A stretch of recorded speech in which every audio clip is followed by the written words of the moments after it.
जो नफ़रत और तकसीम की बुनियाद पर लोगों को लड़ाया जाता है, दूर किया जाता है, उसको हम ख़त्म करें। और अगर कोई दयानतदारी के साथ इस गलीज़ किस्म की सियासत को शहर से ख़त्म करना चाहता है तो फिर मैं समझता हूँ कि वो पीपल्स पार्टी के साथ खड़ा होगा। तनकीद करें, मैं नहीं कहता ना करें भाई, हम अगर काम दुरुस्त ना करें आप लोगों को बताएं, आप जो एहतजाज कर सकते करें, लेकिन बुनियादी तौर पर शहर के लोगों को तकसीम करने का जो अमल है, जो साजिशें हो रही हैं, उसका हिस्सा जमात इस्लामी बदकिस्मती से कुछ बनी है, लेकिन उनको अब मज़ीद इसमें बनना नहीं चाहिए।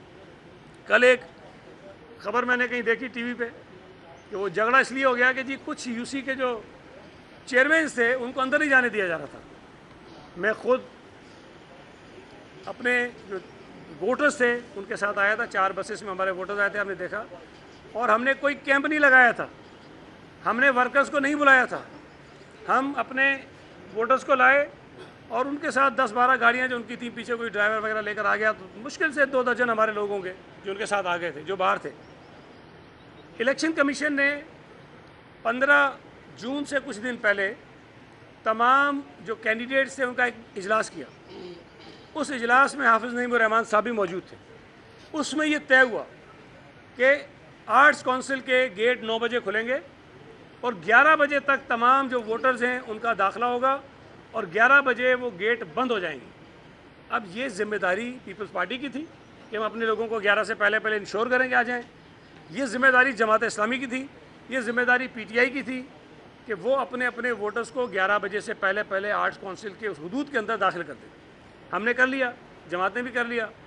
मैं वहाँ कोई 11:20-25 तक रहा हूँ, गेट 11 बजे बंद हो गए थे, कोई एक बंदा भी नहीं था बाहर जो ये कह रहा हो कि जी मुझे अंदर नहीं जाने दे रहे। सब टोपी ड्रामा, सब मतलब झूठ और सिर्फ इल्ज़ाम तराशी के लोग आ गए थे, उनको जो अंदर आने दिया। और दूसरी बात, अगर आपने नोट की हो, अल्लाह करे कहीं से आपको कोई मिल जाए इसकी फुटेज भी, जमात इस्लामी के कई कारकुन जो आए हुए थे कैंपों में, उनके पीछे वो बैग लगे हुए थे, जो पीटीआई को 9 मई को वाक़या था उन्होंने भी लगाए हुए थे बैग। उन बैगों के अंदर ये सामान लाते हैं हंगामाराई करने का।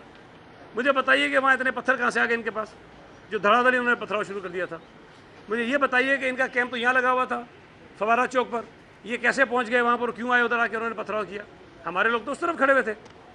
उसके बाद ये सारी सूरत पैदा हुई। और ये मैं समझता हूँ कि अगर हाफिज़ नईम रहमान की 14 जून की रात की प्रेस कॉन्फ्रेंस आप सुने, उस प्रेस कॉन्फ्रेंस में वो वाज़ेह तौर पर थ्रेट दे रहा था और वो ये कह रहा था कि अगर हम ये ऐसा हुआ तो हम ये कर देंगे, हम ये कर देंगे, हम पूरे शहर के लोग इकट्ठे कर देंगे। हम उन्होंने करने की कोशिश की है। अब वो अलग बात थी कि जितनी तादाद वो लोगों की इकट्ठी करना चाहते थे शायद उतनी वो इकट्ठे जो है वो नहीं कर सके। मैं एक मरतबा फिर हाफिज़ नईम रहमान साहब से, पीटीआई के दोस्तों से और बाकी एमक्यूएम के दोस्तों से गुजारिश करूँगा कि आइए बैठकर कराची शहर के मसाइल को हल करने के लिए साथ मिलकर चलें और जो नफ़रतें, जो दूरियां पैदा करने की कोशिश माजी में शहर के लोगों के दरमियान की गई है उसको नाकाम बनाएं और हम किसी तरह से आगे बढ़ें। अच्छा सईद भाई, कब से उसने हलफ ना उठाया था, उसके बावजूद कल उसको प्रोटेक्शन ऑर्डर के जरिए लाया गया। क्या कबाहत है अगर फिरदौस शमीम को सिर्फ इजलास में लाया जाए, वो बजट पे तकलीफ करना चाह रहा है, क्या कबाहत है, उसको क्यों नहीं लाया जा रहा प्रोटेक्शन ऑर्डर? खैर मुझे इसका नहीं पता प्रोटेक्शन ऑर्डर का हुआ है कि नहीं हुआ। उसमें चूँकि वोट डलना था, इलेक्शन होना था, वो अदालत में भी गए। हम भी पहले से कह रहे थे कि जो वोटर हैं उनको लाएंगे, लेकिन अदालत ने भी कहा कि जो अरकान जेल में है उनको आप पेश करें। हमने पेश कर दिया। मैं तो कह रहा हूँ कि हमारी अगर इसके अंदर बददियानती होती हम तीनों को ना लाते। बहुत जवाज़ हो सकते थे उनको ना लाने की, और फिरदौस शमीम नकवी का तो लाने का कोई जवाज़ ही नहीं था, लेकिन उसके बाद भी उनको लेकर आए। असम्बली में अगर वो आना चाहते तो मेरा ख्याल है कि शायद ये कन्फ्यूजन होगा, चूँकि वो उधर भी ओथ नहीं ले रहे थे, रिज़ाइन भी नहीं कर रहे थे, छोड़ भी नहीं रहे थे, शायद ये है कि इसका सबब हो, लेकिन वो स्पीकर साहब इसका फैसला करें। हाफिज़ नईम साहब ने तो सेकेंड फेज़ का भी कुछ दिन पहले ऐलान किया था कि अगर पहले फेज़ में इन्होंने किसी भी तरह से हमें हरा दिया तो हम पीछा नहीं छोड़ेंगे, हम मेयर बनकर रहेंगे, और दूसरे मरहले में जो है ना वो मेयर बनना चाह रहे हैं। तो वो कानूनी तौर पर कब इसको चैलेंज कर सकते हैं, आप क्या कहेंगे? उनकी हसरत पूरी होगी और कब से शुरू करेंगे मिलना सियासी जमातों से? सबसे पहले किसके पास जाएंगे? मिलना तो एक आध दिन में शुरू कर देंगे, लेकिन एक मैं गुजारिश करूँ आपसे, देखें ये उनका हक़ है, वो एहतजाज करें, वो अदालतों में जाएँ, हम उनको रोक नहीं सकते।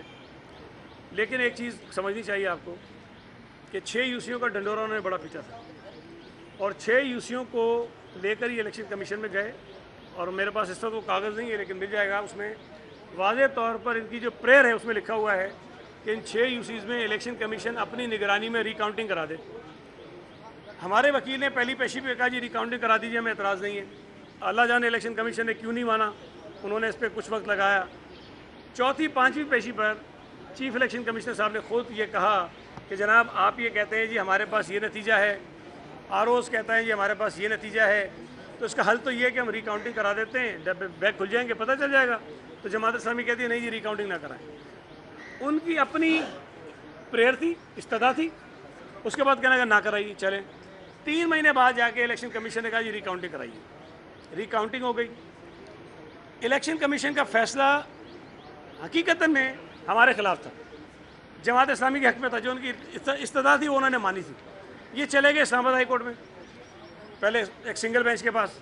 इस्लामाबाद हाई कोर्ट ने पहले तो वो रिकाउंटिंग रोक दी, और उसके बाद जब हमारे वकील ने जाके वह बताया तो इस्लामाबाद हाई कोर्ट ने इलेक्शन कमीशन का वो जो फैसला जो हमारे ख़िलाफ़ था उसको उड़ा दिया। हाफिज़ नईमुर रहमान साहब ने ट्वीट किया कि जी इस्लामाबाद हाई कोर्ट से अल्हम्दुलिल्लाह हम कामयाब हो गए। मैंने उस वक्त भी कहा कि वो फैसला आपके ख़िलाफ़ है। उस फैसले के बाद ये इंट्रा कोर्ट अपील में फिर इस्लामाबाद हाई कोर्ट में गए। अब इलेक्शन कमीशन के बेंच ने उनके खिलाफ किया, इस्लामाबाद हाई कोर्ट ने उनके खिलाफ किया, फिर इंट्रा कोर्ट अपील में गए तो 2 जज और थे, उन्होंने उनके खिलाफ किया। अब किसी चीज़ पर ये रुकने को तैयार नहीं है, तो इसका क्या इलाज है हमारे पास? अब सुप्रीम कोर्ट है, जाएँ वहाँ जाकर रास्ता खोलें। अब ट्राइब्यूनल में जहाँ पे शहादतें होती हैं, जहाँ पे सबूत दिए जाते हैं, वहाँ जाने को तैयार नहीं है। ये कहते हैं जी हमारे पास जो फॉर्म 11 है उसकी बुनियाद पर हमारे कैंडिडेट्स को डिक्लेयर कर दो कि ये जीत गए। तो ये मैं समझता हूँ कि बड़ा नामुनासिब रवैया है, और रास्ते उनके पास खुले थे अदालत के, उसमें जाएँ। किसके पास जाएंगे पहले पर्ची डालेंगे।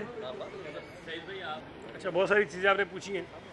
मिठाई वाली बात मैंने ये कहा था कि अगर हाफिज़ नईमुर रहमान जीत गया तो सबसे पहले मिठाई मैं लेकर जाऊंगा।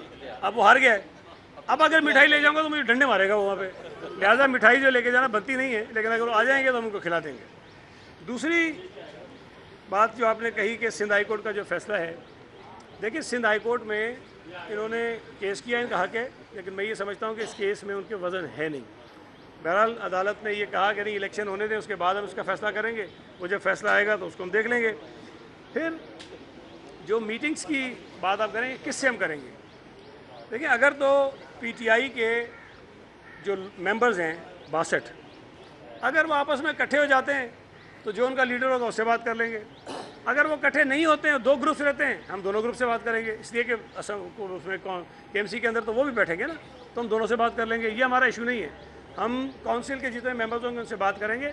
हलीम आदिल शेख जो हैं वो काउंसिल के रुकन इस वक्त नहीं है, और मेरा नहीं ख्याल है कि उनसे बात करने की ज़रूरत है। अलबत्ता अगर वो आ गए, उनके खिलाफ केसेस हैं, वो पकड़े गए, जेल वेल में होंगे तो कोशिश करेंगे जेल में जाकर उनसे बात कर लें, उनसे बात कर लें। मुंहिंजो सवाल इहो आहे त कराची जूं जेके सिंधी वसंदियूं आहिनि उहे सदाईं नज़रअंदाज़ थींदियूं रहियूं आहिनि। हाणे मेयर जेको आहे उहो बि पाकिस्तान पीपल्स पार्टी जो अची वियो आहे। 13 जेके टाउन आहिनि उहे बि तव्हां खटिया आहिनि। कराची जी सिंधी वसंदियुनि में का तब्दीली ईंदी या नहीं? देखें, एक तो मैं ये अर्ज़ कर दूँ कि पाकिस्तान पीपल्स पार्टी ने कभी भी तासुब की बुनियाद पर तरजीहात अपनी तय नहीं की हैं। हम कोशिश करेंगे कि पूरे शहर में उन इलाक़ों में किसी ज़बान बोलने वाले लोग रहते हों, जहाँ जहाँ जिनके जो मसाइल हैं हम उन मसाइल को हल करेंगे। एक ज़ाहिर है कि थोड़ा सा फ़र्क आपको शायद इसलिए महसूस ज़रूर हो जाए कि जो 13 टाउन पाकिस्तान पीपल्स पार्टी के पास हैं वो अपनी तरजीहात खुद तय करेंगे। बाकी जो टाउन जमात इस्लामी के पास या पीटीआई के पास हैं उनकी तरजीहात उन्होंने खुद तय करनी है। एज़ अ मेयर मुर्ज़ा वहाब आपको हर जगह एक ही अंदाज़ में काम करता हुआ नज़र आएगा, और हम ये काम बिल्कुल करेंगे। एक चीज़ और मुझे शायद कहना चाहिए था पहले कि जमात इस्लामी वाले जो ये ढंढोरा पीट रहे हैं कि मेयर हमारा होना चाहिए, हमारे 155 लोग थे। अगर जमात के 156 होते, हम खुद जाकर उनको मेयर का ओहदा ऑफ़र करते कि जी आइए आप मेयर बन जाइए, और हम आपके साथ डिप्टी मेयर बन जाते हैं। लेकिन हमारे 155 थे, उनके 130 थे। रवादारी का मुजाहरा उनको करना चाहिए था, जो किसी न किसी बहाने से वो नहीं कर रहे थे। उन्होंने 130 मेंबर्स की बुनियाद पर अपना हक जताया कि हमें जो है वो आप मेयर का ओहदा दे दें। देखिए, एक जो तासुर ये है ना जी 192 वाला हार गया और 173 वाला जीत गया, ऐसा नहीं है। इलेक्शन में जो वोट ज़्यादा लेता है वो जीतता है। कई कौमी सूबाई के हलके हैं, मेरा ख्याल है शायद ही कोई हलका ऐसा हो जहाँ से कोई कैंडिडेट 51% वोट लेकर जीता हो। शायद कोई एक दो होंगे, लेकिन 51% वोट से कम लोग वोट लेकर जीते हैं। अगर कौमी असम्बली और सूबाई असम्बली में ये आइन में लिखा है कि चीफ मिनिस्टर और प्राइम मिनिस्टर जो हैं वो जो कुल नंबर है उस हाउस के, उसकी अक्सरियत उसको लेना ज़रूरी है। ये जो कंडीशन है ये लोकल गवर्नमेंट में नहीं है, हमारे इलेक्शंस में नहीं है। यहाँ अक्सरियत की बुनियाद पे फैसला होता है। तो जो मेंबर्स मौजूद होते हैं, जो वोट करते हैं, उनमें से जिसको अक्सरियत मिलती है वो आदमी मेयर बन जाता है। और हमारा जो कैंडिडेट था उसने अक्सरियत ले ली है। अब जो 30 अफराद नहीं थे, मैं फिर कह रहा हूँ कि उनकी ज़िम्मेदारी हमारी नहीं थी कि हम उनको पूरा करें। हाँ, मैंने माना है और मैं आज भी मानता हूँ, इस पूरी कैंपेन के दौरान मैंने पीटीआई के कई लोगों से मुलाकातें की हैं, हमारे और दोस्तों ने भी की होंगी, और उन लोगों ने, पीटीआई के मेंबर्स ने मेरी गुजारिश पर, मेरी दरख्वास्त पर पीपल्स पार्टी को वोट देने से इनकार किया। मेरी बात उन्होंने नहीं मानी। कुछ लोगों ने ये कहा कि हम हाफिज़ नईमुर रहमान को वोट देंगे, और कल उन्होंने दिया है, जिनसे मेरी मुलाकातें हुई थी उन्होंने दिया वोट।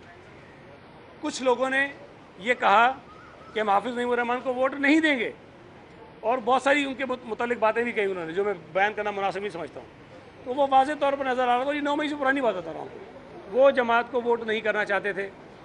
अब अगर हमारे मुखालिफ कैंडिडेट के जो वोटर्स हो सकते हैं वो उसको वोट नहीं देना चाहते, यार मैं सियासी मुखालिफ हूँ, मैं इसका बेनिफिट लूँगा। ये क्यों तवक्को रख रहे हैं सब हमसे? कुछ मैं देख रहा हूँ मीडिया पे भी लोग बातें करते हैं, कुछ जो तजिया निगार बने हैं वो भी बातें करते हैं, कुछ सियासी मुखालिफिन भी बातें करते हैं कि जी हमने बड़ा कुछ जुल्म कर दिया। भाई, अगर मेरे मुखालिफ कैंडिडेट के कुछ वोटर नाराज़ हैं, उसको वोट नहीं करना चाहते हैं, तो मैं उसका बेनिफिट लूँगा। मैं उन वोटरों के पैर नहीं पड़ूंगा, मैं उसको मिन्नत तरले नहीं करूँगा कि मेरे मुखालिफ को जाके वोट डाल दो। मैं तो उसको इनकरेज करूँगा कि वाह जी वाह, बड़ी अच्छी बात आप कर रहे हो, बिल्कुल आप सही कह रहे हैं, आपको नहीं देना चाहिए वोट। तो ये जो रवैये कुछ मुझे नज़र आ रहे हैं, माफ़ कीजिएगा, पाकिस्तान पीपल्स पार्टी कानून के मुताबिक दुरुस्त तौर पर मुंतखब हुई है। पाकिस्तान पीपल्स पार्टी ने कराची शहर पर तवज्जो दी, हमने मेहनत की, कराची के लोगों ने हम पर एतमाद किया। अब उस पूरे अमल को जो लोग मुतनाज़ा बनाने की कोशिश कर रहे हैं वो गलत है। अगर हमने किसी को पैसे दिए होते, अगर हमारा किसी पर दबाव होता, हमारा किसी पर जबर होता, तो हम उनसे वोट डलवा के अपना 184 का नंबर पूरा करवाते। मैं ये समझता हूँ कि ये बात गलत है और हमें कर लेना चाहिए था अगर हम करना चाहते हैं।